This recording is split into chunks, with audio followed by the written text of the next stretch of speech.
આંતરરાષ્ટ્રીય પુષ્કર મેળો રાજસ્થાનના ઉપમુખ્યમંત્રી દિયા કુમારીની હાજરીમાં ભવ્ય સમારોહ સાથે સંપન્ન થયો। આંતરરાષ્ટ્રીય પુષ્કર મેળો રાજસ્થાનના ઉપમુખ્યમંત્રી દિયા કુમારીની મુખ્ય મહેમાન તરીકે હાજરીમાં ભવ્ય સમારોહ સાથે સમાપ્ત થયો। મેળો તેની જીવંત સાંસ્કૃતિક પ્રદર્શનો અને મહત્વપૂર્ણ આર્થિક પ્રભાવ માટે જાણીતો છે, જેમાં 6 લાખથી વધુ લોકો, 20,000 વિદેશી પર્યટકો અને 8,000થી વધુ પશુઓએ ભાગ લીધો। તેમના સંબોધનમાં દિયા કુમારીએ દર વર્ષે મેળાને વધુ ભવ્ય બનાવવાની સરકારની પ્રતિબદ્ધતાને ભારપૂર્વક જણાવ્યું। તેમણે રાજસ્થાનની સમૃદ્ધ સાંસ્કૃતિક વારસતાને પ્રોત્સાહન આપવાના અને સ્થાનિક અર્થતંત્રને વધારવાના મેળાની ભૂમિકા પર પ્રકાશ પાડ્યો। ઉપમુખ્યમંત્રીએ કાશી અને અયોધ્યાની જેમ પુષ્કરને વિકસિત કરવાની યોજનાઓની પણ જાહેરાત કરી, જેનો ઉદ્દેશ્ય આ પ્રદેશના આધ્યાત્મિક અને સાંસ્કૃતિક તત્વોને આધુનિક સુવિધાઓ સાથે મિશ્રિત કરવાનો છે। મેળામાં વિવિધ કાર્યક્રમો જેમ કે પરંપરાગત ઊંટ અને પશુ વેપાર, સાંસ્કૃતિક પ્રદર્શન અને સ્પર્ધાઓનો સમાવેશ થયો હતો। સજાવટ કરેલા ઊંટો, પરંપરાગત ગાડીઓ અને મંત્રમુગ્ધ કરનારા પ્રદર્શનોથી મેળાની જીવંતતા વધારવામાં આવી હતી। વિદેશી પર્યટકો ખાસ કરીને આ રંગીન દ્રશ્યોથી મંત્રમુગ્ધ થઈ ગયા હતા અને તેમના કેમેરામાં કેદ કર્યા હતા।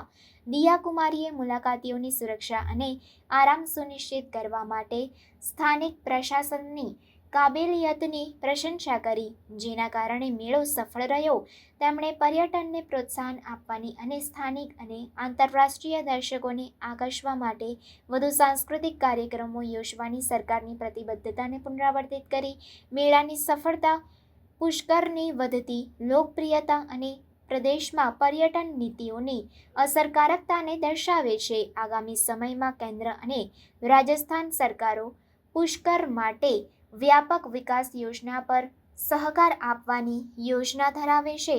દિયા કુમારીએ પુષ્કરના સાંસ્કૃતિક તત્વોને જાળવી રાખવાની સાથે સ્થાનિક લોકોના જીવનની ગુણવત્તામાં સુધારો કરવાની મહત્વતાને ભારપૂર્વક જણાવ્યું। તેમણે તમામ યોગદાનકર્તાઓનો આભાર વ્યક્ત કર્યો અને પુષ્કરને શ્રદ્ધા અને પર્યટન માટેનું મુખ્ય સ્થળ બનાવવાની સરકારની પ્રતિબદ્ધતાને પુનરાવર્તિત કરી।